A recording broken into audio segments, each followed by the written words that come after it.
Imagine a time when empires were vast and rulers wielded absolute power. This is the world of the 16th century. As the sun rises on a new day, it illuminates a world in flux, a world where the old order is being challenged and new powers are emerging. The 16th century was a time of great change, of upheaval and innovation, of exploration and discovery. It was the dawn of an era. In the heart of this tumultuous world, the Ottoman Empire was in the ascendant. From its humble beginnings as a small Anatolian state, the empire had grown, fueled by a fierce determination and skillful military strategy. It was a time of knights and castles, of sultans and emperors, of grandeur and glory. The world was a vast chessboard, with kingdoms and empires vying for power and influence. In the West, the Renaissance was in full bloom, igniting a spark of creativity and intellectual curiosity. To the East, the Ming dynasty in China was reaching the peak of its cultural and economic power. Meanwhile, the New World was just beginning to reveal its secrets, with the discovery of the Americas opening up new opportunities and challenges. Trade routes were being established, cultures were colliding, and the world was becoming more interconnected than ever before. Social structures were evolving too. The feudal system was giving way to more centralized forms of governance. The concept of a nation-state was beginning to take shape. Religion too played a pivotal role, shaping societies and sparking conflicts. In the midst of this dynamic and complex geopolitical landscape, the Ottoman Empire was a rising power, a beacon of stability and strength. Under the rule of its ambitious and capable sultans, the empire expanded its territory, reaching into Europe, Africa, and Asia. And at the heart of this empire, in the bustling city of Istanbul, a new sultan was preparing to take the reins of power. This was a man whose name would echo through the centuries, a man who would shape the destiny of the Ottoman Empire and leave an indelible mark on the world stage. In this time of great change and power, one man's rule would come to define the zenith of the Ottoman Empire: Suleiman the Magnificent. Born in 1494, Suleiman was destined for greatness. Even as a child, the young prince was immersed in a world of power and politics, his every move a part of the intricate dance of Ottoman court life. He was the only son of Sultan Selim I, and as such he was groomed for the throne from a tender age. His education was extensive, covering everything from philosophy and the arts to military strategy and governance. Notably, he was taught by some of the finest scholars in the empire, instilling in him a deep respect for knowledge and wisdom. His upbringing was not just about books and learning, though. He was also exposed to the harsh realities of power, witnessing firsthand the struggles and triumphs of his father's reign. These early experiences, coupled with his rigorous education, equipped Suleiman with a unique perspective and a keen understanding of his future role. His education and early experiences would guide him as he ascended to the throne of the Ottoman Empire. In 1520, Suleiman's reign began, and with it a golden age for the Ottoman Empire. From the moment he ascended to the throne, Suleiman was a force to be reckoned with. His was a reign of power and prosperity, where the empire expanded its boundaries and its influence like never before. The early years of Suleiman's reign were marked by a series of military conquests. He led his armies to victory, claiming territories from Europe to Africa and the Middle East. These were not just ordinary victories. They were strategic and significant, strengthening the empire's hold on trade routes and resources. Suleiman was not just a warrior, though. He was a reformer. He transformed the Ottoman administrative system, bringing in new laws and regulations that promoted justice and fairness. His legal reforms earned him the title of the Lawgiver. Under his rule, the empire's legal system became a model for others to follow, and it was considered one of the most advanced of its time. But Suleiman's contributions were not limited to the battlefield and the courtroom. He was a patron of the arts and culture, fostering a golden age of Ottoman architecture, literature, and art. He commissioned grand mosques and palaces, and nurtured a vibrant cultural scene that brought together artists, poets, and scholars from across the empire. In every way, Suleiman was a visionary leader. He was a formidable warrior, a wise lawgiver, and a generous patron of the arts.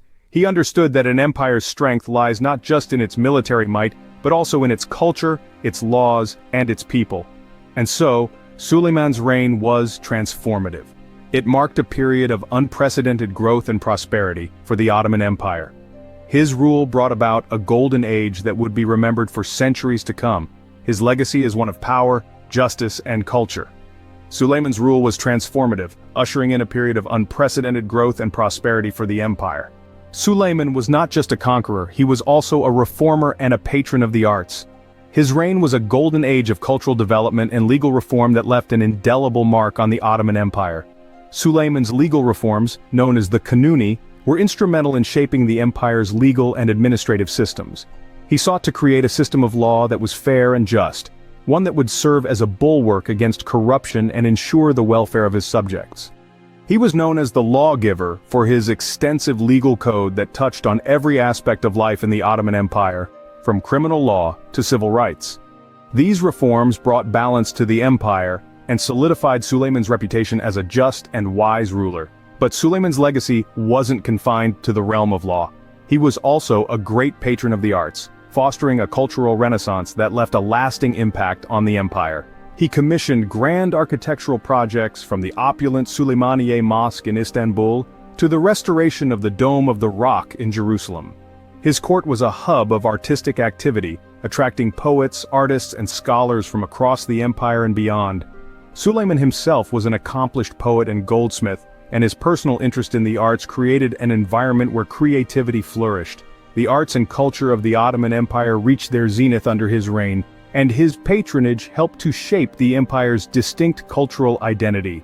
Suleiman's legacy of law and art was not simply a testament to his personal interests, but a reflection of his vision for the Ottoman Empire. He sought to create an empire that was not only powerful and wealthy, but also cultured and just. His reforms and patronage laid the foundation for an empire that was as rich in culture as it was in power. Through his laws and patronage, Suleiman left an indelible mark on the empire, shaping it for generations to come. His reign was a testament to the power of law and art, and their role in shaping an empire's identity. And so, Suleiman's legacy continues to echo through the annals of history, a testament to the Golden Sultan's vision and rule. In 1566, Suleiman's rule came to an end, marking the close of a golden age. As we delve into the twilight years of Suleiman's reign, we find a sultan who, despite his advancing age, continued to personally lead his empire with the same vigor and determination that had marked his early years. Yet, the sands of time wait for no man, and even Suleiman, the lawgiver, the Golden Sultan, was not immune. In the final decade of his reign, Suleiman faced numerous challenges, both within his empire and beyond. His health began to deteriorate, and the weight of ruling such a vast domain began to take its toll. Yet he remained resolute, his mind as sharp as ever, his will unbending. Finally, on the 6th of September in the year 1566, Suleiman breathed his last. His death was not just the end of a ruler, but the end of an era. For over 40 years, Suleiman had guided the Ottoman Empire, transforming it into a global power and a beacon of culture and learning. His rule had not just shaped the Ottoman Empire, but the world. His laws served as the foundation for a legal system that would influence countless others. His patronage of the arts led to a cultural renaissance that spread across the globe. Yet perhaps his greatest legacy was the empire he left behind. An empire that, at its height, stretched from the steppes of Russia to the sands of Arabia, from the shores of North Africa to the gates of Vienna, an empire that for centuries to come would serve as a testament to Suleiman's vision and leadership. Suleiman's death marked the end of an era, but his legacy lived on, echoing through the annals of history. His memory, his laws, his art, his empire, they all stand as enduring reminders of the Golden Sultan and the golden age he presided over. His reign may have ended, but the impact of his rule continues to resonate, a testament to the enduring power of a truly magnificent leader. So, who was Suleiman the Magnificent? A conqueror, a reformer, a patron of the arts, a lawgiver. He was a man who wore many crowns, each one as significant as the other. From the dawn of his era, his golden birth, we saw a ruler destined for greatness. His ascension to power was swift, yet his reign was marked by an enduring legacy of law and art.